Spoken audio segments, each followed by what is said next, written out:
Прямо по курсу так называемый трехколерный мост. По центральной оси канала массивное гранитное основание. От него расходятся три моста.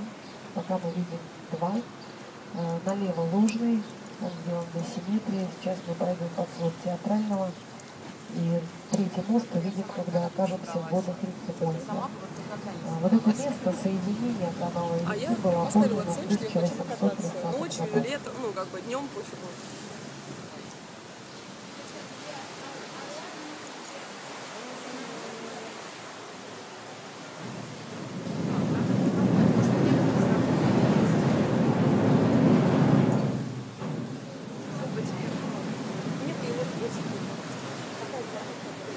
Сейчас наш катер пройдет под свод Лужного моста. Это третий мост, который находится. Вы можете представить, что мосты как бы слегка расходятся от гранитной опоры. Аналогов от этой конструкции нет в мире, и этот мост охраняется государством.